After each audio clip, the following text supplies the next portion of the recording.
যদি ছোট্ট একটা পাখি হইতাম, যদি ডানা ওয়ালা পাখি হইতাম, একটা উড়াল দিয়া আমি মদিনা যাইতাম।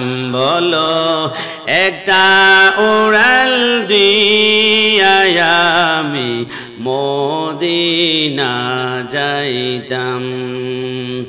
এদিকে সেদিকে ঘুরে বেড়াইতাম, মেলিয়া ডানা,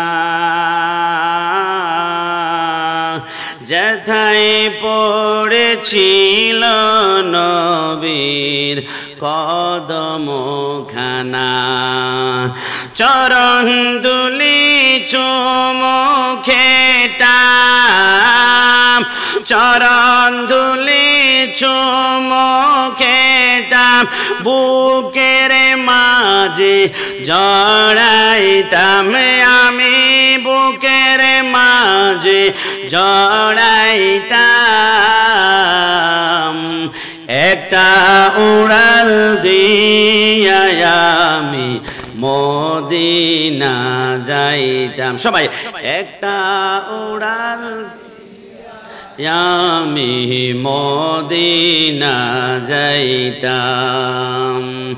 ওই মদিনায় আছে আমার হাবিবে খোদা, যেথায় যেতে আমার মনটা কাঁদে যে সদা। ওই মদিনায় আছে আমার হাবিবে খোদা, যেথায় যেতে আমার মনটা কাঁদে যে সদা। মন প্রাণে ভরিয়া আমি, মন প্রাণে ভরিয়া আমি তাহার রোজা দেখিতাম, আমি তাহার রোজা দেখিতাম। একটা উড়াল দিয়া আমি মদিনা যাইতাম। সবাই, একটা উড়াল দিয়া আমি মদিনা যাইতাম। যদি ছোট্ট একটা পাখি হইতাম, যদি ডানা ওয়ালা পাখি হইতাম, একটা উড়াল দিয়া আমি মদিনা যাইতাম। হা হা, একটা উড়াল দিয়া আমি মদিনা যাইতাম। জান্নাতে যাওয়ার জন্য নামাজ পড়ি, রোজা রাখি, হজ করি, যাকাত দেই, কিন্তু আল্লাহর হাবিব এমন একজন নবী, তিনি হচ্ছেন মায়ার নবী। এত দিন পর্যন্ত রিয়াজুল জান্নাতের রাসূল আছে, জান্নাতের নামাজ নিয়ামত ভোগ না করে এখনো কাটছেন। লাকাদ জাআকুম রাসূলুম মিন আনফুসিকুম আজিজুন আলাইহি মা আনিতুম, এখনো রাসূল কাটছে। যদি আপনি অন্তরের কান লাগাতে পারেন, দেখবেন রব্বি হাবলি উম্মতি উম্মতি উম্মতি। আমার নবী বলে, সাহাবায়ে কেরাম একটা সুসংবাদ দে, সারা জীবন তো জান্নাতে যাওয়ার জন্য আমল কম করো নাই, কিন্তু আজকে তোমাদেরকে এমন 5টা আমলের কথা জানিয়ে দিব, যে 5টা আমল করলে কিয়ামতের ময়দান যখন শুরু হবে, ইদাস সামাউ ফাতারাত ওয়া ইদাল কাওয়াকিবু তাসারাত ওয়া ইদাল বিহার ফুতিরাত, আসমানগুলো যখন ভেঙে টুকরা টুকরা হয়ে যাবে, তারকাগুলো যখন জমিনের ভিতরে অ্যাটম বোমার মতো দপাস দপাস করে পড়বে, সাগরের নিচ থেকে এখন দেখো তোমরা পানি বের হয়, পানি উতরায়, কিন্তু কিয়ামতের দিন সাগরের নিচ থেকে আগুনের লাভা বের হবে। রাঙ্গামাটি, খাগড়াছড়ি, বান্দরবন, এভারেস্ট পাহাড়গুলা তুলার মতো উঠতে শুরু করবে। ওই কিয়ামতের ময়দানে আমি রাসূল ওয়াদা করলাম, 5টা আমল যদি করতে পারো, তুমি জান্নাত খুঁজতে হবে না, জান্নাত তোমাকে খুঁজতে খুঁজতে পেরেশান হয়ে যাবে। জুড়ে বলি সুবহানাল্লাহ। নবী, এটা কেমন কথা, জান্নাত আমাদেরকে খুঁজবে? আমার নবী এমন এক নবী, 63 বছরের জিন্দেগিতে যার জবান থেকে একটা মিথ্যা কথা বের হয় নাই, তিনি হচ্ছেন আমার নবী।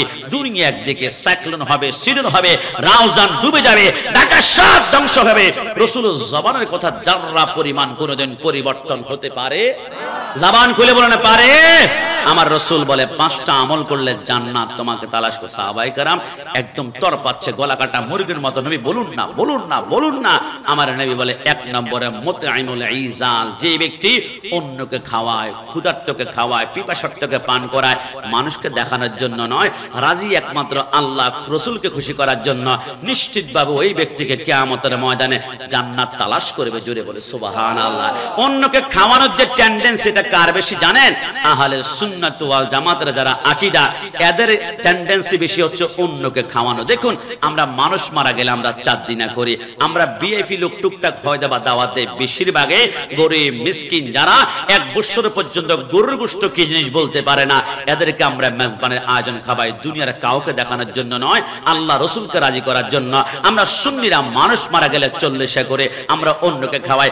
আজকের মাহফিলের শেষ হতো তাবারও করে আয়োজন আছে, রাত 1টা 2টা বাজলে আপনার ঘরের দরজা বিবি আপনাকে কোনো খাওয়া দিবে না, দোকানপাট বন্ধ, পেটের ভিতরে ক্ষুধা, ওই মুহূর্তে তাবারক দিলে রুটা অটোমেটিক্যালি দোয়া করতে শুরু করে। আমরা শুহাদায়ে কারবালা মাহফিল করি, তাহলে বোঝা গেল সুন্নির একমাত্র দল যারা অন্যকে খাওয়ায়, তাদেরকে কিয়ামতের ময়দানে জান্নাত তালাশ করবে। জোরে বলে সুবহান। আর আমাদের কি বল হয় বেদাতি, আমরা নাকি বিদাত করি, আমরা নাকি মাজার পূজারি। দেখুন, কষ্ট নিবেন না, আমি যদি প্রশ্ন করি পৃথিবীর জমিনে একটা দল আছে আহলে সুন্নাত ওয়াল জামাত, আমি যে এখানে বসে সুন্নি পরিচয় দিচ্ছি, দুনিয়ার কোনো বাপের বেটা মাইকে একবার এসে বলতে পারবে না আমি ওহাবি, তার উপর জুতার বৃষ্টি শুরু হয়ে যাবে। কিন্তু আমি 1 লক্ষ বার মাইকে বলতে পারবো সুন্নি সুন্নি সুন্নি, একটা কারণে, কারণ আমি তো জানি 73 দলের ভিতরে একটা দল হবে জান্নাতি, আহলে সুন্নাত ওয়াল জামাত, এটাকে বলা হয় সুন্নি। তো জান্নাতি পরিচয় দিতে আমাদের কখনো ভয় লাগতে পারে? 2 নম্বর, রাসূল কাদেরকে জান্নাত তালাশ করবে? রাসূল বলে মান সামার রমাদান, যে ব্যক্তি দুনিয়ার জমিনে আল্লাহকে রাজি করার জন্য ইচ্ছে করলে দরজা বন্ধ করে সে যদি স্যান্ডউইচ খায়, বার্গার খায়, আর দুনিয়ার জমিনের পিঠা খায়, তাহলে তাকে দেখার ক্ষমতা কারো নাই। কিন্তু সে যদি আল্লাহকে রাজি করার জন্য রোজাটা রাখে, তাহলে সে ডুব দেওয়ার পরে 1 ফোঁটা পানি তার ভিতরে ঢুকাবে না, কারণ যেইখানে যাক আমার আল্লাহ দেখার ক্ষমতা আছে। যেই ব্যক্তি আল্লাহকে রাজি করার জন্য 30টা রমজানের রোজা সঠিকভাবে আদায় করবে, জান্নাত তাকে তালাশ করে করে জান্নাতে গমন করাবে। জোরে বলে সুবহানাল্লাহ। যুবক আমার, মুসল্লিয়ান কারাম, আল্লাহর নবী সরকারে মদিনা বলে সাহাবায়ে কেরাম 3 নম্বরে যাকে জান্নাত তালাশ করবে তালিয়াল কোরআন, যে ব্যক্তি কোরআন তেলাওয়াত করবে। আমার বড্ড ভালো লেগেছে, আপনাদের সামনে একটা ফুরকানিয়া মাদ্রাসা, এইখান থেকে কোরআন তেলাওয়াত শিখবে। হুজুর বলেছেন নুরানি প্রতিষ্ঠান করার জন্য। আমার চমৎকার লেগেছে, কারণ ওই কোরআন এমন একটা কোরআন যা এখনো পর্যন্ত আপনি অনুমান করতে পারি নাই। আমাদের ঘরে কাজের মহিলা আছে, বুয়া আছে, আমরা অনেকে খালা বলি, আমাদের বুয়াকে বলি ঘরটা মোছার সময় আমার ঘরে এলইডি টিভি আছে, স্ক্যান আছে, ওই টিভিটা সুন্দর করে মুছবা। বুয়া প্রত্যেকদিন আমার ঘরের টিভিটা মোছে, কিন্তু আমার ঘরে যে আল্লাহর কোরআনটা কোন চিপারের মধ্যে পড়ে আছে, 1 বছর পর্যন্ত ধুলা জমে আছে, এখনো পর্যন্ত 1 বছর আমি মুছলাম না। আল্লাহর দরবারে আমি কি জবাব প্রদান করব? আমার আল্লাহর আমি বলে পৃথিবীর জমিনের মানুষ আমার, তোমরা শুনে নাও, পবিত্র কোরআনে 114 খানা সূরা আছে। নবী আমার মুস্কি এসে বলে সাহাবায়ে কেরাম, পবিত্র কোরআনে এমন একটি সূরা আছে যে সূরাটি প্রত্যেকদিন 200 বার করে তেলাওয়াত করলে আমার আল্লাহ দুনিয়া আখিরাত মিলিয়ে তোমাকে 9টা পুরস্কারের ব্যবস্থা করবে। একটু জবান খুলে বলে সুবহানাল্লাহ। সাহাবায়ে কেরাম বলে ইয়া রাসূলুল্লাহ, ওই সূরাটি কোন সূরা? আমার নবী বলে সূরার নাম একটু পরে শুনবা, আগে 9টা পুরস্কারের কথা একটু গনে গনে হিসাব করে আমার থেকে নিয়ে নাও। ইয়া রাসূলুল্লাহ, কেমন পুরস্কার? আমার নবী বলে ওই সূরাটি প্রত্যেকদিন 200 বার করে তেলাওয়াত করতে পারলে আমার আল্লাহ ইনস্ট্যান্ট তোমার জন্য রিজিকের 1000 দরজা খুলে দিবে। একটু জবান খুলে বলি সুবহানাল্লাহ। আল্লাহর নবী সরকারে মদিনা বলে সাহাবায়ে কেরাম আমার 2 নম্বর পুরস্কার, তুমি যখন দুনিয়াতে কোনো গুনাহ করো, পাপ অন্যায় করো, অসন্তুষ্টর একটা দরজা তোমার নামে আমার আল্লাহ খুলে ফেলে, আল্লাহ নারাজ হয়ে যায়, এমন 300 অসন্তুষ্টর দরজা আমার আল্লাহ বন্ধ করে দিবে। প্রত্যেকদিন 200 বার করে এই সূরাটি তেলাওয়াত করতে পারলে 3 নম্বরে তোমার জন্য আমার আল্লাহর রহমতের 300 দরজা খুলে ফেলবে। 4 নম্বর পুরস্কার হচ্ছে তুমি লেখাপড়া করো নাই, আল্লাহ প্রদত্ত জ্ঞান যাকে এলমে লাদুন্নি বলা হয় তোমাকে দান করবে। 5 নম্বর পুরস্কার হচ্ছে প্রত্যেকদিন 66 খতম কোরআন করলে যতটুকু সওয়াব পাওয়া যায় তারা আমল নামায় সমপরিমাণ সওয়াব প্রত্যেকদিন আমার আল্লাহ লিখে দিবে। একটু জবান খুলে বলে সুবহানাল্লাহ।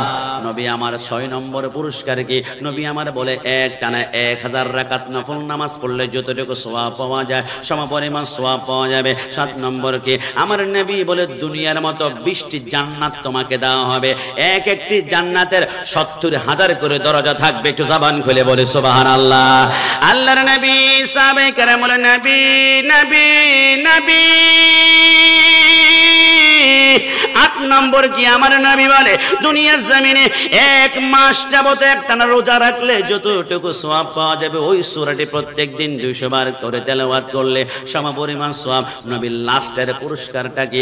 এবার আমার নবী মুস্কি হেসে বলে দুনিয়ার জমিন থেকে যখন চলে যাবা, আজরাইল যখন মরণ থাবা দিয়ে ফেলবে, সাকরাত মওত যখন শুরু হয়ে যাবে, পানি পানি বলে যখন চিৎকার করবে, মৃত্যুবরণ করার পরে তোমাকে গোসল দেবে, গোসল করানোর পরে দুনিয়ার সবচেয়ে সস্তা কাপড়টা যখন সাদা কাপড় তোমার গায়ের মধ্যে লাগানো হবে, এরপর খাটিয়ারির মধ্যে কাঁধে করে তোমার লাশটা যখন ওই না জানাজার মাঠের মধ্যে নিয়ে যাবে, তোমার শত্রু পর্যন্ত তোমার জানাজার নামাজ পড়ার জন্য আজকে চলে আসবে। ওই ইনস্ট্যান্ট ওই মুহূর্তে যেই ব্যক্তি এই সূরাটি 200 বার করে প্রত্যেকদিন তেলাওয়াত করবে, তার জানাজার নামাজ আমার আল্লাহ আসমান থেকে 1,10,000 ফেরেশতা প্রেরণ করবে। জোরে বলে সুবহানাল্লাহ। সাহাবায়ে কেরাম বলে নবী আর দেরি করতে চাই না, একটু বলেন না ওই সূরাটা কোন সূরা, ওই সূরা কোন সূরা? মুকাশাফাতুল কুলুবের মধ্যে হুজ্জাতুল ইসলাম ইমাম গাজ্জালী রাহমাতুল্লাহ আলাইহি বলে আমার নবী ইরশাদ করে ওয়াল্লাহি আল্লাহর কসম ওই সূরাটা অন্য কোন সূরা নয়, পবিত্র কোরআনের 112 নম্বর সূরা, যে সূরাতে একটা রুকু রয়েছে, 4টা আয়াত রয়েছে। ওই সূরার নাম হচ্ছে সূরা ইখলাস। একটু জবান খুলে বলে সুবহানাল্লাহ, চিৎকার মেরে বলে সুবহানাল্লাহ। শুকরিয়া শুকরিয়া শুকরিয়া জানাই তুমি কত বড় মহান আল্লাহ, দয়ার সীমা নাই। তুমি কত বড় মহান আল্লাহ, দয়ার সীমা নাই। তুমি পাহাড় ভাঙ্গা সাগর কর, সাগর বইরা নগর গড়। পাহাড় ভাঙ্গা সাগর কর, সাগর বইরা নগর গড়। ধনীকে গরিবি বানাও, ধনীকে গরিবি বানাও, গরিবকে বাদশাহ। তুমি কত বড় মহান আল্লাহ, দয়ার সীমান। সবাই শুকরিয়া শুকরিয়া শুকরিয়া জানাই তুমি কত বড় মহান আল্লাহ, দয়ার সীমা নাই। বল কত বড় দয়ার নাই, বল কত বড় মহান আল্লাহ, দয়ার সীমা নাই। যুবক আমার, পর্দানিশীন মা বোনরা, ওই কোরআন তেলাওয়াত নিজে শিখতে হবে, আপনার বাচ্চাকে শিখাতে হবে। আমি বলবো না আপনার প্রতিটা সন্তানকে হাফেজে কোরআন বানান না, এটা আমি বলবো না, কারণ ডাক্তার প্রয়োজন আছে। ডাক্তার যদি না হয় আমার অপারেশন করবে কে, আমার বোনের সিজার করবে কে, ইঞ্জিনিয়ার প্রয়োজন আছে। যেই পরিমাণে দেশের জনসংখ্যা বৃদ্ধি হচ্ছে, 10 তলা 20 তলা বিল্ডিং না করলে মানুষ ট্যাকেল দেওয়া সম্ভব হবে না।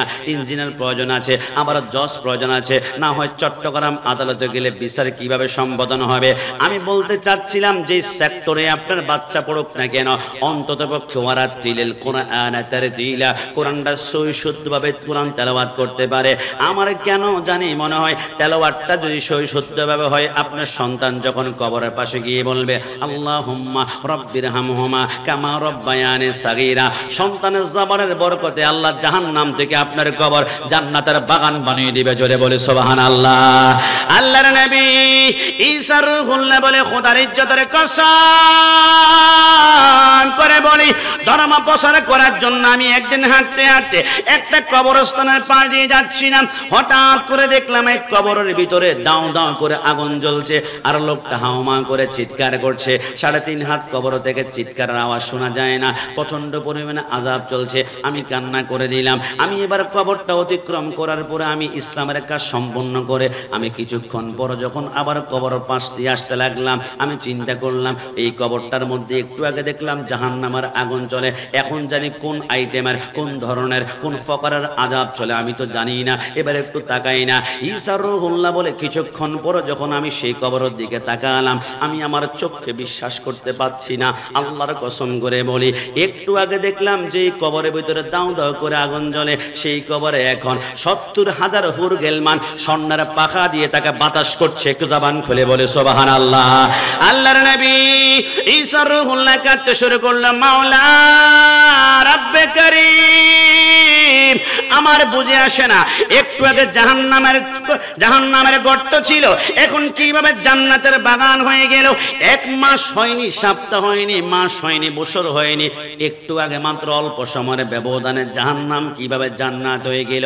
আমি যদি কোনো দুনিয়ার গল্পের বই থেকে গল্প বানিয়ে বলি, আমার জিহ্বাটা আল্লাহ বন্ধ করে দিবেন। রাসূলুল্লাহর হাদিস মুবারাকা, হযরত ঈসা রূহুল্লাহ বলে, সিজদার মধ্যে যখন পড়লাম, আমার আল্লাহ বলে, ঈসা তাহলে শোনো, একটু আগে জাহান্নাম, এখন জান্নাত কিভাবে হলো?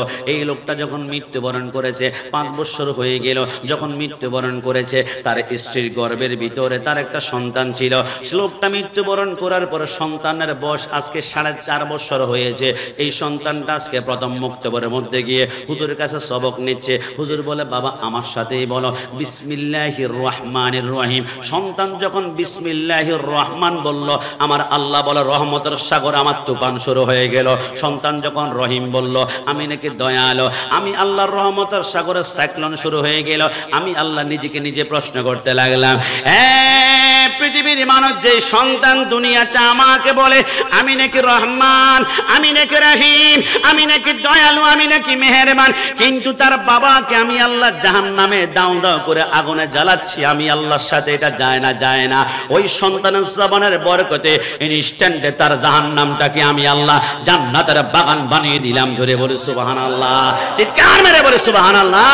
তুমি নবীর উম্মত দাবি করা, সুন্নাহ মানো না, নবীর অপমানে তোমার হৃদয় কাঁদে না।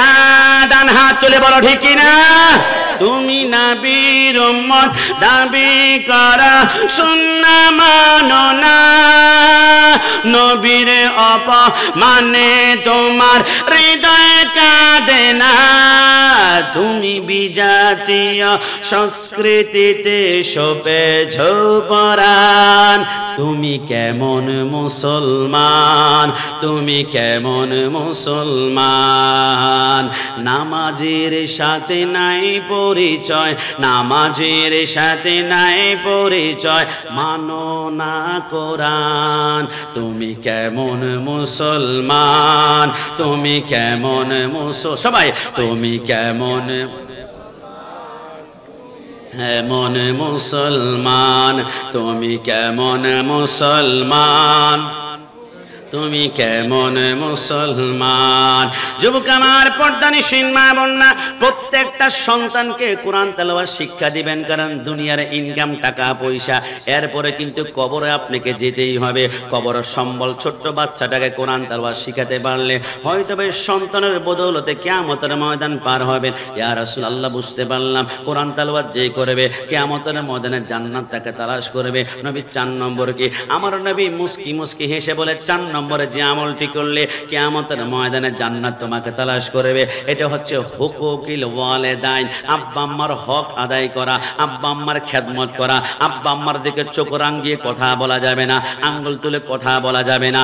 আব্বা আম্মার সন্তুষ্টির জন্য জীবনটা কোরবান করা, তাহলে জান্নাতের ছাবি হয়ে যাবে। একটু জবান খুলে বলে সুবহানাল্লাহ। আরে যুবক আমার, বর্তমান সমাজে অনেক যুবক রয়েছে, মা বলে বাবা নাই, কাজের মধ্যে যাস না, বাবা বলে যাস না, মা তুমি বুঝবা না, 30 বছর আগের মন মাইন্ড নিয়ে তুমি চিন্তায় পড়ে আছো। আমি স্মার্ট বাংলাদেশের সন্তান, আমার থেকে তুমি বেশি বোঝো। আব্বা আম্মাকে দমক দে। আমি গত জুমা যখন পড়াতে যাচ্ছিলাম, আমি খুতবার দিকে ঢোকার সময় এরকম একজন মুরব্বী আব্বা হাতের মধ্যে চেপে ধরে বলল, হুজুর কষ্ট নেবেন না, একটু আব্বা আম্মার খেদমত নিয়ে একটু আলোচনা করবেন। আমি বললাম আপনার বয়স কত? বলে 85। তাহলে আব্বা আম্মা তো নাই? বলে নাই। তো আব্বা আম্মার যেহেতু নাই, তাহলে আপনি আব্বা আম্মার খেদমত খেদমতের আলোচনা শুনে আপনার লাভ কি হবে? বলে হুজুর কিছু বললাম না, আমার সন্তান আমার সাথে গাদ্দারি করে, আমার সন্তান আমার কথা শুনে না, আমার ওয়াইফে তার ওয়াইফের কথা শুনে, মাঝে মাঝে চোখগুলা লাল করে, আমার বুকটা ফেটে যায়। 40টা বছর যেই সন্তানের জন্য মাথার গাম পায়ের মধ্যে ফেলে শরীরের রক্তগুলা পর্যন্ত পানি করে ফেলেছে। আরে যুবক না, মা এখনো বুঝতে পারো নাই, খোদার ইজ্জতের কসম করে বলি, আমি আমার বুকে হাত দিয়ে বলতে পারবো, আমি এলেমের জোরে চেয়ারের মধ্যে বসি নাই, আমার থেকে সার্টিফিকেট ওয়ালা আলেম বাংলাদেশে লক্ষ লক্ষ আছে। আমি বুকে হাত দিয়ে বলতে পারবো, আমি এই চেয়ারের মধ্যে বসেছি আমার একমাত্র আব্বা আম্মার দোয়ার কারণে।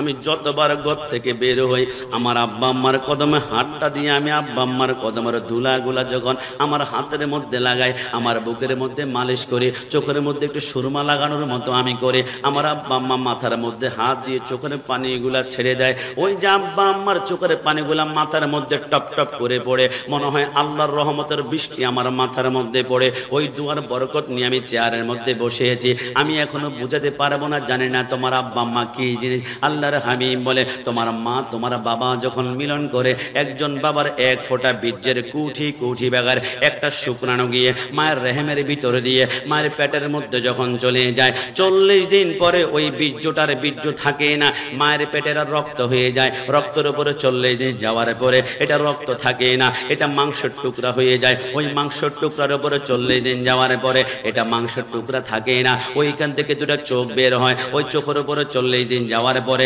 সেইখান থেকে দুইটা হাত বের হয়। হাতের উপরে 40 দিন যাওয়ার পরে সেইখান থেকে দুইটা পা বের হয়। ওই পায়ের উপরে 40 দিন যাওয়ার পরে সেইখান থেকে মাথা এবং চুল বের হয়। 10 মাস 10 দিন যখন কমপ্লিট হয়ে যায়, আমার আল্লাহ বলে, কিরে জিবরাইল, আমার বান্দার সমস্ত বডি তৈরি হয়ে গিয়েছে, একটু পরে দুনিয়া জমিনে যাবে, তবে আমার বান্দা মায়ের পেটের মধ্যে কেমন পজিশনের মধ্যে রয়েছে একটু বলো না। জিবরাইল কেঁদে কেঁদে বলে, আল্লাহ, আপনার বান্দার দুইটা পা মায়ের পেটের নিচের দিকে দেখা যায় আর মাথাটা উপরের দিকে। আমার আল্লাহ বলে, না জিবরাইল, না না, আমার বান্দার দুইটা পা যদি মায়ের পেটের নিচের দিকে থাকে, চট্টগ্রাম মেডিকেলে নেওয়ার পরে কোন নার্স যদি আমার বান্দাকে মায়ের পেট থেকে বের করার জন্য তার দুইটা পা ধরে টান মারে, আমার বান্দার উল্টা দিকে দুইটা হাত ভেঙে যাওয়ার সম্ভাবনা আছে। আরে জিবরাইল, যা আমার বান্দার কোমর ধর, তার মাথাটা তাড়াতাড়ি নিচের দিকে নামা আর পাগুলো উপরের দিকে ওঠা। জিবরাইল বলে, কচি কোমরে 3টা আঙ্গুল দিয়ে খপ করে যখন ধরে তার কোমর টন টন করে ব্যথা করে। আমার করেছে, আপনার করেছে, ছোট্ট বাচ্চাদের করেছিল। ওই ব্যথা সহ্য করতে না পেরে প্রতিটা সন্তান মার কলিজা বরাবর এত জোরে একটা লাথি আমরা মারি, ওই লাথি সহ্য করতে না পেরে অনেক মা দুনিয়া জমিনে মৃত্যুবরণ করে ফেলে, আবার অনেক মা জ্ঞান হারিয়ে ফেলে। আসমানের ফেরেশতারা কান্না শুরু করে, আল্লাহ, মনে হয় মা সন্তান 2জন মৃত্যুবরণ করেছে। আমার আল্লাহ বলে, না, সন্তান জন্ম দেওয়ার সময় মা সন্তান যদি 2জনে মৃত্যুবরণ করে, তামাম দুনিয়া তো মরুভূমি হয়ে যাবে। জিবরাইল, মেডিকেল সায়েন্স ব্যবহার করো। আল্লাহ, এটা আবার কেমন? আমার আল্লাহ বলে, যেই সন্তানটা কান্না করে না তার পিঠের মধ্যে 3টা আঙ্গুল দিয়ে 3বার ঘষা মারো। জিবরাইল বলে, 1বার ঘষা দে, 2বার ঘষা দে, 3বার ঘষা দিতে দেরি হয়, সন্তানটা যখন ওয়া ওয়া করে কান্না করে ওঠে। যেই মাকে ইনজেকশন দিলে জ্ঞান ফেরানো যায় না রে যুবক, যেই মাকে ধাক্কা দিলে জ্ঞান ফেরানো যায় না, খোদার কসম করে বলি, সন্তানের ওয়াও কান্নাটা মায়ের কানে যেতে দেরি হয়, মায়ের জ্ঞানটা ফিরতে 1টা সেকেন্ড সময় লাগানো। একটু জবান খুলে বলি সুবহান।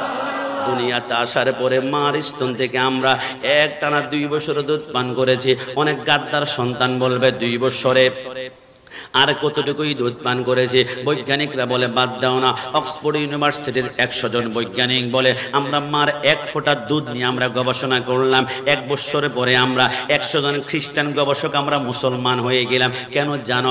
আমরা দেখলাম মার স্তন থেকে যে 1 ফোঁটা দুধ আমার আল্লাহ দেয়, 1 ফোঁটা দুধের ভিতরে দুনিয়ার 180 রকমের ফলের রস আমার আল্লাহ ঢুকিয়ে দিয়েছেন। জোরে বলি সুবহানাল্লাহ। জমিনে যারা আব্বা আম্মার খেদমত করেছে, 5 নম্বর কি? 5 নম্বর নবী আমার মুস্কি হেসে বলে, মান সাল্লা আলা হাবিবুর রহমান, যে ব্যক্তি আমি রাসূলুল্লাহর প্রতি মোহাব্বত ভালোবাসা এশকে নিয়ে মৃত্যুর আগ পর্যন্ত একটি বার হলো সঠিক মোহাব্বত নিয়ে দুরূদ শরীফ পড়তে পেরেছে, তার জন্য কিয়ামতের ময়দানে জান্নাত তাকে তালাশ করবে। জোরে বলে সুবহানাল্লাহ। না না না, আপনি এখনো বুঝতে পারেন নাই আমি কোন দুরূদ শরীফের কথা বলছি। এখানে অনেক মুরব্বী আছেন যারা 5 ওয়াক্ত নামাজ পড়ে 20 বছর বয়সে, যে আমার এখানে যারা বসা আছেন অনেকে আছেন একটানা 20 বছরে 5 ওয়াক্ত নামাজ পড়েন, কোনো ওযর ছাড়া কোনোদিন নামাজ ছাড়েন নাই।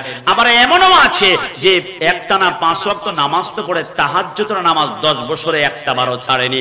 এমন একজন আল্লাহর মকবুল বান্দাকে যদি প্রশ্ন করি, বাবা এত নামাজ এত সিজদা করলেন, একটা সিজদার গ্যারান্টি কি আপনি দিতে পারবেন যে 100% আল্লাহর দরবারে কবুল হয়েছে? পারবেন না। যতক্ষণ না আল্লাহর রহমত না হবে, আল্লাহর মেহেরবানি না হবে, আল্লাহর দয়া না হবে, দুনিয়ার কোনো ইবাদতের গ্যারান্টি নাই। তবে আশ্চর্য হয়ে যাবেন, পৃথিবীর জমিনে কোনো ইবাদতের গ্যারান্টি নাই। পৃথিবীর জমিনে একটা মাত্র আমল আছে যেটা করতে দেরি হয়, যেটা কবুল হতে একটা সেকেন্ড আল্লাহর দরবারে দেরি হয় না। এটা হচ্ছে রাসূলুল্লাহর উপরে দুরূদ শরীফ। জোরে বলে সুবহানাল্লাহ। আমি চিন্তা করলাম কারণটা কি? দুরূদ শরীফ পড়লেই সাথে সাথে কবুল হয়ে যায়। আমি যেই দিন এই তথ্য পেয়েছি ওই দিন সারা দিন আমি কেঁদেছিলাম। রাসূলের প্রতি আমার আল্লাহ এত ভালোবাসা। বাবা আমরা দুরূদ শরীফের সময় কি পড়ি? যেই কোন দুরূদ শরীফ পড়বেন আগে কিন্তু আপনাকে পড়তে হবে আল্লাহুম্মা সাল্লি আলা, আল্লাহুম্মা সাল্লি আলা, আল্লাহুম্মা সাল্লি আলা। এর দুরূদ শরীফ যত লম্বা হবে তত রাসূলের শান বাড়বে। সাইয়্যিদুল মুরসালিন, খাতামুন নবিয়্যিন, শাফিউল মুজনিমিন, আনিসুল গারিবিন, রাহমাতাল লিল আলামিন, রাহাতাল আশিকিন, মুরাদিল মুশতাকিন, শামসুল আরিফিন, মিসবাহুল মুকাররাবিন, সাইয়্যিদুস সাকালান, নবিউল হারামান, ইমামুল কিবলাতান। দুরূদ শরীফ যত লম্বা হবে রাসূলের শান তত বাড়বে। কিন্তু প্রথমে প্রত্যেক দুরূদ শরীফের প্রথমে পড়তেই হবে আল্লাহুম্মা সাল্লি আলা, আল্লাহুম্মা সাল্লি আলা। এর অর্থ আপনি জেনে পাগল হয়ে যাবেন। এর অর্থ হচ্ছে, আল্লাহ আপনি তো নামাজ পড়েন না, রোজা রাখেন না, হজ করেন না, যাকাত দেন না। আল্লাহ আপনি বলেছেন আপনার কাজে হচ্ছে একটা, আপনার বন্ধুর উপর আপনি দুরূদ শরীফ পড়েন, আপনি পড়েন। তো আল্লাহ আপনি যে কাজ করেন এই কাজ আমার জবান দিয়ে আমি কিভাবে করব? এই জবানে মিথ্যা বলেছে, সিটারি করেছে, হক নষ্ট করেছে, কত গালাগালি করেছে। আল্লাহ আপনি কত সুন্দর ভাষা দিয়ে বন্ধুর উপরে দুরূদ শরীফ পড়েন, এত সুন্দর ভাষা তো আমরা পারবো না, এত সুন্দর শব্দ, এত সুন্দর ল্যাঙ্গুয়েজ পারবো না। তো আমরা কি বলি? আল্লাহুম্মা সাল্লি আলা। এর অর্থ আল্লাহ আমার পক্ষ থেকে আপনি নিজেই আপনার বন্ধুর উপর একবার দুরূদ শরীফ পড়ে নিন না। আল্লাহর কসম, আমি যদি এখন পড়ে আল্লাহুম্মা সাল্লি আলা, সাথে সাথে আমার পক্ষ থেকে আমার আল্লাহ তার বন্ধুর উপরে একবার দুরূদ শরীফ পড়ে নেন, আর আল্লাহ জবান দিয়ে যেটা বের হয় এটা 100% কবুল হয়। ডান হাত তুলে বলো ঠিক কি না? এটা হচ্ছে আজমাতে মুস্তাফা, এটা হচ্ছে রাসূলুল্লাহর শান। দুনিয়ার জমিনে একমাত্র ইবাদত রাসূলের নাম দুরূদ শরীফ পড়ার সাথে সাথে কবুল করেন কে? একটু জবান খুলে বলুন না কে? কিন্তু কষ্ট লাগে সেই রাসূলকে আমরা মোহাব্বত নিয়ে ইয়া নবী সালাম আলাইকা বলে সালাম দেই। নবীকে সালাম কেন দেই? আমরা বেদাতি। নবীকে কেন সালাম দেই? আমরা গরম সুন্নি। নবীকে কেন সালাম দেই? আমাদেরকে মাজার পূজারি বলে। কষ্ট লাগে, নবীকে সালাম দেয় না কিন্তু শহীদদেরকে সালাম দেয়। শহীদদেরকে সালাম দেওয়ার জন্য কোনো বিরোধিতা আমাদের জীবনে হয় নাই, হবেও না। শহীদদেরকে সালাম দেওয়া যায়, কিন্তু নবীকে সালাম না দিয়ে যারা শহীদদেরকে সালাম দেয় এরা হচ্ছে গাদ্দার। কথা বলুন ঠিক কি না? নবীকে সালাম না কিন্তু শহীদদেরকে সালাম কত সুন্দর করে আমরা দেই। সালাম সালাম হাজার সালাম সকল শহীদ শরণে শরণে আমার হৃদয় রেখে যেতে চাই তাদের স্মৃতির চরণে। বলুন না, সালাম সালাম হাজার সালাম মায়ের ভাষায় কথা বলাতে স্বাধীন আশায় পথ চলাতে হাসি মুখে যারা দিয়ে গেল প্রাণ সে স্মৃতি নিয়ে গেয়ে যায় গান তাদের বিজয় মরণে মরণে আমার হৃদয় রেখে যেতে চাই তাদের স্মৃতির চরণে। সবাই সালাম সালাম হাজার সালাম। শহীদদেরকে সালাম দেওয়া 100% জায়েজ, কারণ যারা দেশ এসে 1952 সালে ঢাকা ইউনিভার্সিটি চত্বরে রফিক, জব্বর, বরকত বুকের তাজা রক্ত ঢেলে দিয়ে বাংলাকে মাতৃভাষা বানিয়েছে, যারা 1971 সালে বুকের তাজা রক্ত ঢেলে দিয়ে ফিসডালা পথকে রক্তাক্ত করে দেশকে স্বাধীন করেছে, এদেরকে সালাম দেওয়াই যায়, দিতেই পারবে, এটা সম্মানের সাথে। কিন্তু যেই নবী না আসলে শহীদ, তার শহীদের মর্যাদা পেত না, ওই নবীকে যারা সালাম দেয় না, এরা হচ্ছে গাদ্দার, দুশমনের রাসূল। ডান হাত তুলে বলো ঠিক কিনা। কষ্ট লাগে। আমরা একবারে বলেছি আমার মাকে গালি দাও, কোনো প্রতিবাদ হবে না। আমার বাবাকে গালি দাও, কোনো প্রতিবাদ করব না। আমি গোলাম রাব্বানি কাশিমকে 1 লক্ষ গালি দাও, ইন্নাল্লাহা মা'আস সাবিরিন, আমি নিজেকে কন্ট্রোল করে রাখবো। কিন্তু খবরদার আমার নবীর বিরুদ্ধে জিহ্বা নাড়ানো যাবে না। নবী আমার জান, নবী আমার প্রাণ, নবী আমার কলিজা। ওই কলিজায় হাত দিলে হাত টুকরা টুকরা করে ফেলা হবে। ডান হাত তুলে বলো ঠিক কিনা। সব জায়গা ছাড় দেওয়া যায়, মদিনাওয়ালা নবীর ক্ষেত্রে কোনো ছাড় দেওয়া যাবে? এ জবান খুলে বলুন যাবে?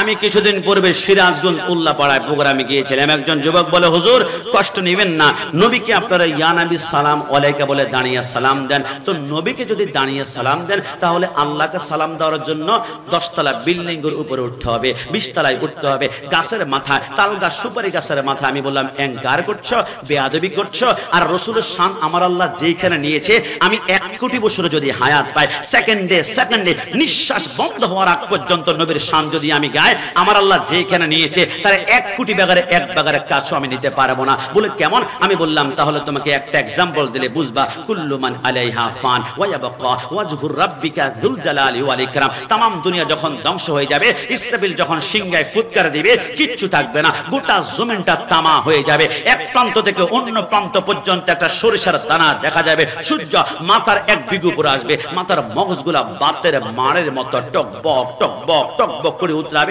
আর যদি রাসূলের মোহাব্বত হয়, তাহলে হামদের পতাকার নিচে দাঁড়াবে। দ্বিতীয় সিংহায় ফুৎকার দিলে তামাম দুনিয়া যখন ধ্বংস হয়ে যাবে, আমার আল্লাহ বলে আজরাইল কেড়ে আছে। আজরাইল বলে আল্লাহ, আসমান জমিন আরশ কুরসি লৌহ কলম মাছ গাছ কিচ্ছু নাই। আমার আল্লাহ বলে কে আছে বলো? আল্লাহ আপনি আছেন। আর আমি আজরাইল। আমার আল্লাহ বলে আজরাইল তুমি থাকবা কেন? যেখানে আমার বন্ধু এখনো নাই, তাহলে তুমিও থাকতে পারবে না। মুচি ইয়া আজরাইল, সারা জীবন তো মা থেকে সন্তান নিয়েছ, সন্তান থেকে মা নিয়েছ, স্বামী থেকে স্ত্রী নিয়েছ, স্ত্রী থেকে স্বামী নিয়েছ। আজকে তুমি নিজের রুটা নিজেই কবজ করতে হবে। খোদার কসম, আজরাইল যখন তার নিজের রুটা নিজে কবজ করা শুরু করবে, এত জোরে একটা চিৎকার মারবে, গোটা জমিনটা 3 বার থরথর থরথর থরথর করে কাঁপবে। আমার আল্লাহ বলে কি রে আজরাইল কি হলো? আজরাইল বলে আল্লাহ, মওতের কষ্ট যে এত, আমি যদি জানতাম মানুষের রূহ কবজ করার দায়িত্ব আমার হাতের মধ্যে আমি নিতাম না। কেমন আজরাইল? আল্লাহ, একটা জ্যান্ত ছাগলকে 2টা পা উপরের দিকে বেঁধে যদি চামড়া টেনে টেনে ছিঁড়ে ফেলা হয়, খুলে ফেলা হয়, যেমন কষ্ট হবে, তার থেকে 700 গুণ বেশি কষ্ট হচ্ছে মওতের কষ্ট। আজরাইল যখন মৃত্যুবরণ করবে, এখন কে? শুধু ইল্লাল্লাহ ইল্লাল্লাহ ইল্লাল্লাহ, আল্লাহ ছাড়া কেউ নাই, কেউ না। আল্লাহ আপনি ছাড়া যেতে সৃষ্টির কেউ নাই, তাহলে আপনি জিকির বুঝি এখন বন্ধ। আমার আল্লাহ বলো রাইট, তুমি ঠিক জায়গায় ধরেছ। দ্বিতীয় সিংহায় ফুৎকার দিলে কেউ যখন থাকবে না, আমার জিকির বন্ধ, আমার জিকির বন্ধ, আমার জিকির বন্ধ। তো আল্লাহ আপনার জিকির যদি বন্ধ হয়, একটা প্রশ্ন করি, আপনার বন্ধুর ব্যাপারে যে আপনি বলেছেন ওয়ারাফা'না লাকা যিকরা, রাসূলের শান নাকি এত উপরে উঠিয়েছেন, কেউ বন্ধ করতে পারবে না। তাহলে ওই মুহূর্তে রাসূলের শান জিকির মনে বন্ধ। আমার আল্লাহ বলে জিহ্বা টেনে ছিঁড়ে ফেলা হবে। আল্লাহ বুঝলাম না। আমার আল্লাহ বলে না, আমার বন্ধু শান চলবে, এটা বন্ধ হবে না। আল্লাহ বুঝলাম না, আপনি জিকির করার জন্য তো কেউ নাই, কেউ নাই, কেউ নাই, কিন্তু আপনার বন্ধুর জিকির কে করবে? আমার আল্লাহ বলে আমি না বলেছিলাম সাল্লু আলাইহি ওয়া সাল্লিমু তাসলিমা, আমার জিকির করার জন্য কেউ নাই, কিন্তু ওই মুহূর্তে আমার বন্ধুর উপরে দুরূদ শরীফ পড়ার জন্য আমি স্বয়ং আল্লাহ আছি। জুড়ে বলে সুবহান। কি বুঝলেন? পয়েন্ট আপনার মাথায় কি এখনো আপনাকে বুঝতে চেষ্টা করেনি যে পৃথিবীর জমিনে যেখানে আল্লাহ নিজের জিকির বন্ধ করার পরে তার বন্ধু জিকির বন্ধ করতে দেন না, দেন না, দেন না, সেইখানে গোটা পৃথিবী সমস্ত দুশমনের রাসূল চেষ্টা করলো, আমার রাসূলের শান যাররা পরিমাণ কমাতে পারবে? একটু জবান খুলে বলেন পারবে? আরে আমার নবী তো এমন একটা নবী যে সরকারের মদিনাকে এত পাওয়ার দিয়েছেন। এই জন্য আমি মাঝে মাঝে বলি রাসূল হচ্ছে আল্লাহ দেখার আয়না। একটু জবান খুলে বলি সুবহানাল্লাহ।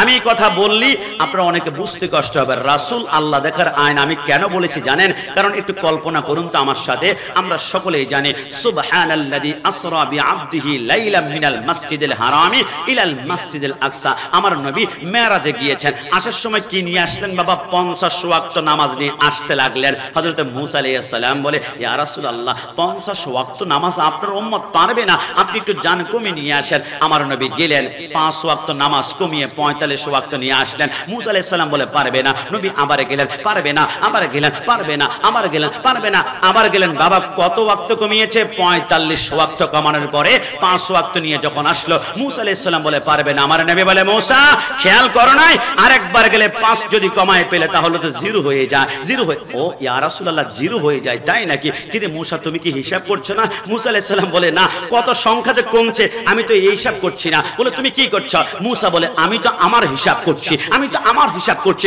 আরে তোমার হিসাব আবার কি? মূসা আলাইহিস সালাম বলে, রাসূল আমি দুনিয়া থাকতে বারবার বলেছিলাম রব্বি আরনি, আল্লাহ তোমাকে দেখতে চায়, রব্বি আরনি, আল্লাহ তোমাকে দেখতে চায়। আল্লাহ বলেছে লান তারানি, দেখা যাবে না, লান তারানি, দেখা যাবে না। কিন্তু আজকে আমি দেখার সুযোগ পেয়ে ফেলেছি। আরে মূসা কেমনে? ইয়া রাসূলুল্লাহ আপনি যখন আল্লাহর পক্ষ থেকে দিদার করে আমার সামনে এসেছেন, খোদার কসম আমি আপনার চোখের মনের ভিতরে আমি আল্লাহর কুদরতের সূরত দেখতে পাচ্ছি। জোরে বলে সুবহানাল্লাহ। এই জন্য বারবার আপনাকে পাঠায়, যতবার যান আমার সামনে আসেন। আল্লাহর কুদরতের সূরত দেখে দেখে আমার চোখটা ঠান্ডা ঠান্ডা করে নিয়েছি। আমি বুঝে ফেললাম রাসূল হচ্ছে আল্লাহ দেখার আয়না, আয়না, আয়না। চিৎকার মেরে বলি সুবহানাল্লাহ। চেষ্টা করলে রাসূলের শান বন্ধ করা যাবে? ওই রাসূলের শান গাইলে কেউ সুনাম করবে, আবার কেউ বদনাম করবে। বদনাম করলে তামাম দুনিয়া আমার বদনাম করো। বিসমিল্লাহি ওয়ালা মিল্লাতে রাসূলিল্লাহ বলে কবর রাখার পরে নবী যদি আমাকে কোলে নেয় তাহলে তামাম দুনিয়ার বদনাম কলঙ্ক আমার মাথায় দাও। আমার নবীর বিরুদ্ধে শান কখনো আমি বন্ধ করতে পারবো? এজন্য মাঝে মাঝে বলি আমি আছি যতক্ষণ এই দেহেতে প্রাণ আছে, যতক্ষণ এই দেহেতে প্রাণ আমি গে যাব নবীর গুণগান। যত দেখি না বাধা ইবলিস শয়তান আমি গে যাব নবীর গুণগান। কেউ করবে সুনাম, কেউ করবে বদনাম, আমি গে যাব নবীর গুণগান। খোদা তুমি মোর রব, মোর নবী মোর সব। খোদা তুমি মোর রব, মোর নবী মোর সব। আমি গে যাব নবীর গুণগান। যত দেখি না বাধা ইবলিস শয়তান আমি গে যাব নবীর গুণগান। রব্বুল আলামিন আমাদেরকে সরকারে মদিনার প্রতিটা ভালোবাসায় আমাদেরকে জীবন যাপন করার তৌফিক দান করে। সবাই বলি আমিন। মহিউদ্দিন আমার মোবাইলটা দাও। আছো?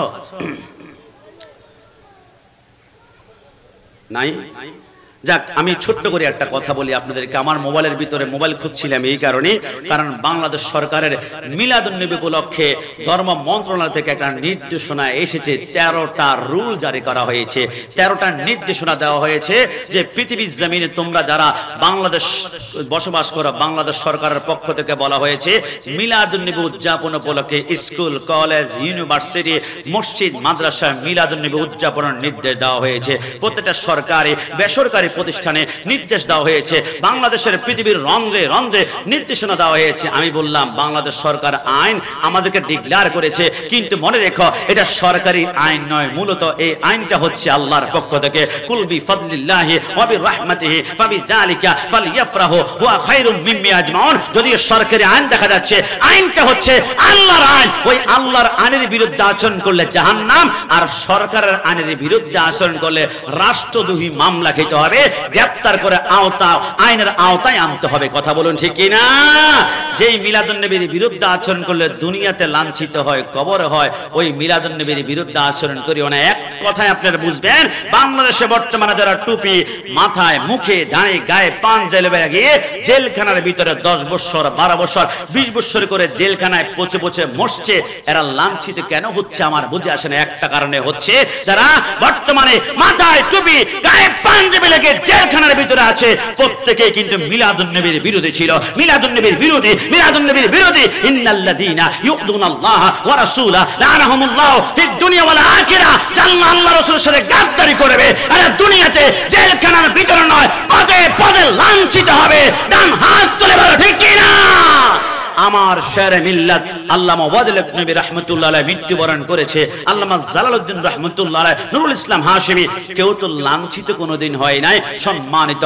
সম্মানিত কারণ তাদের সাথে আল্লাহ এবং রাসূল আছে। একটু জবান খুলে বলে সুবহান। আমি কি প্রতিবাদ করাতে আপনারা আমার উপর কষ্ট পেয়েছেন? আপনারা কি আমার উপর রাগ করেছেন? একটা কথা মনে রাখবেন, তুমি মেসওয়াক করে ফজিলত জানো, খাবার শেষে মিষ্টি মুখের হাদিসটাও মানো, শুধু হক কথাটা উচ্চ সুরে বলতে পারো না, অন্যায় দেখে বারুদ হয়ে জ্বলতে পারো না। ডান হাত তুলে বলো ঠিক কি না? শুধু হক কথাটা উচ্চ সুরে বলতে পারো না, অন্যায় দেখে বারুদ হয়ে জ্বলতে পারো না। কেমন মুসলমান তুমি একটু ভাবো না, কেমন তোমার ঈমান একটু বলো না। তুমি মেসওয়াক করা ফজিলত জানো। সরকারে মদিনার মিলাদুন্নবীতে আমার জীবনটা নিঃশ্বাসে নিঃশ্বাসে রাসূলুল্লাহর গোলামি করতে পারে। সবাই বলি আমিন। রব্বানা যালামনা আনফুসানা ওয়া ইল্লাম তাগফির লানা ওয়া তারহামনা লানাকুনান্না মিনাল খাসিরিন। হে আল্লাহ, কুদরতি চক্ষু দিয়ে তাকিয়ে দেখুন আপনার কতগুলো আশিকান মুহিব্বান বান্দা অপরাধের মতো মাথা নিচু করে ভিক্ষুকের মতো দুইখানা হাত বাড়িয়ে দিয়েছে গুনার দিকে না তাকিয়ে। রহমান রহিম গাফুর গাফফার নামের ওসিলা আমাদের সকলের জিন্দেগির গুনাহগুলো মাফ করে দাও রব্বুল আলামিন। এই মুহূর্তের হাদিয়া আদম থেকে শুরু করে ঈসার রূহুল্লাহ, ঈসা থেকে শুরু করে আজকের দিন পর্যন্ত যত ওলি আল্লাহ গাউস কুতুব, বিশেষ করে চট্টলার জমিনে 112 ওলিয়া, সিলেটের জমিনে 360 আউলিয়া, হিন্দুস্তানের জমিনে খাজা গরিব নওয়াজ, ইরাকের জমিনে আব্দুল কাদের জিলানী, ইয়ামানের জমিনে হযরত ওয়াইস কুরনি রাদিয়াল্লাহু তাআলা আনহু। আল্লাহ বিশেষ করে অনেকের মা পৃথিবীর জমিনের মধ্যে নাই গো আল্লাহ। অনেকের বাবা অন্ধকারে কবরে, ডানে বামে সামনে উপরে নিচে মাটি আর মাটি, অন্ধকার, লাইট নাই, কোনো ফ্যান, 3.5 হাত থেকে চিৎকার করলো শোনা যায় না। আল্লাহ তোমার কাছে প্রার্থনা করি আজকের মিলাদ কিয়ামলা সালামের যে আমলটি তোমার কাছে সবচেয়ে বেশি পছন্দ হয়, পছন্দ নয় আমাদের উসিলায় আমাদের প্রত্যেকের জিন্দেগির গুনাহগুলো মাফ করে দাও আল্লাহ। ও গো আল্লাহ, ক্ষমা করে দাও, মাফ করে দাও সবাই আল্লাহ। ও গো ক্ষমা করে দাও, মাফ করে দাও আল্লাহ। বিশেষ করে বাইতুল ফালা প্রবাসী ঐক্য পরিষদ আল্লাহ আপনার বান্দারা প্রবাসের জমিনে দেখে শুধু একটু পরিবারকে হাসি ফোটানোর জন্য মুখের মধ্যে হাজার হাজার কিলোমিটার দূরে রব্বুল আলামিন তোমার কাছে প্রার্থনা করে দুনিয়ার সমস্ত বালা মুসিবত দুর্ঘটনা থেকে রেহাই দান করে ভালো ইনকাম করে স্বদেশের জমিনে আবার কদম রাখতে পারে তৌফিক এনায়েত করে দাও। আমার সামনে যারা বসে আছে জানি না কে কোন মকসুদ নিয়ে হাত বাড়িয়েছে, অনেকের ঋণগ্রস্ত, অনেকে অসুস্থ, অনেকের রিজিকের মধ্যে বরকত পাচ্ছে না, অনেকে দুনিয়ার জমিনে কত মুসিবত। ইন্নাল্লাহু আলা কুল্লি শাইইন কাদির। আল্লাহর জমিনে একটা পিঁপড়া হাঁটলে এত কাছে থেকে পিঁপড়া হাঁটার আওয়াজ শুনতে পাই না, আল্লাহ আপনি লামকান থেকে শুনতে পান রব্বুল আলামিন। আল্লাহর হাবিব সরকার মদিনা ওই না উহুদ যুদ্ধের ময়দানে শহীদ দান মোবারক রসিলাই আমাদের প্রত্যেকের অন্তরে নেক মাকাসিদ সেদ কবুল আর মঞ্জুর করে নাও। এই মাহফিলে 1 টাকা থেকে শুরু করে 1000 টাকা পর্যন্ত হাদিয়া তোফা যারা দিয়েছে, আমি যদিও না জানি অমাবস্যা রাতে অন্ধকারের ভিতরে মোট করে যেদিকেও দেয়, আল্লাহ আপনি দেখার ক্ষমতা আছে। প্রত্যেকে যারা হাদিয়া তোফা শ্রম বুদ্ধি পরামর্শ দিয়েছে, প্রত্যেকের রিজিকের মধ্যে খায়ের বরকত নাজিল করে দাও। ছোট ছোট বাচ্চাগুলা মাগরিবের পর থেকে এখন 9:30টার কাছাকাছি, এ রব্বুল আলামিন প্রত্যেকটা সন্তানের অন্তরে হুসাইনি জাজবা দাও। হুসাইনি জাজবা দিলে জঙ্গিবাদ হবে না, অরাজকতা সৃষ্টি করবে না, রাসূলের প্রেম নিয়ে মৃত্যুবরণ করতে পারে তৌফিক এনায়েত করে দাও। তাবারকের মধ্যে বরকত দান করে দাও। আমার পর্দানিশীন মা বন্ধুর অন্তর সকল মাকাসিদ কবুল আর মঞ্জুর করে নাও। এমপি মহোদয় ফজলে করিম চৌধুরী সাহেবের ইজ্জত সম্মানের মধ্যে বরকত দান করে দাও। আমাদের প্রধান অতিথি মহোদয়ের সমস্ত বালা মুসিবত থেকে রেহাই দান করে মানুষের কাছে গ্রহণযোগ্যতার ভালোবাসা হৃদস্পন্দন হতে পারে তৌফিক এনায়েত করে দাও। রব্বুল আলামিন আখিরে পরে জীবনে একবার হলো বাইতুল্লাহর পাশে গিয়ে লাব্বাইক আল্লাহুম্মা লাব্বাইক লা শারীকা লাক লাব্বাইক ইন্নাল হামদা ওয়ান নি'মাতা লাক ওয়াল মুলক লা শারীকা লাক লাব্বাইক বলে আমরা তাওয়াব করতে পারে তৌফিক এনায়েত করে দাও। জীবনে একবার হলো সোনার মদিনা গিয়ে সালাতু ওয়াসসালামু আলাইকা ইয়া রাসূলুল্লাহ বলে সালাম দিতে পারে তৌফিক এনায়েত করে দাও।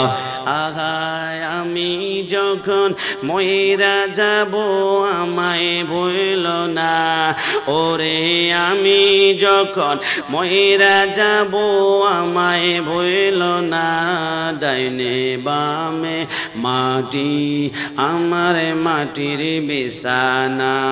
গজলটা আমার সাথে গাইবেন। আপনার পাশে ভাই থাকতে পারে, বাবা থাকতে পারে, আত্মীয় স্বজন থাকতে পারে, সবাইকে শুনিয়ে শুনিয়ে বলুন আমি যখন মরে যাব আমাকে ভুইলা যাইও না। জুমার দিন হলো কবরের পাশে গিয়ে একবার সূরা ফাতিহা, 3 বার সূরা ইখলাস, কয়েক মর্তবা দুরূদ শরীফ পড়ে আমার জন্য একটু হাত তুলবা।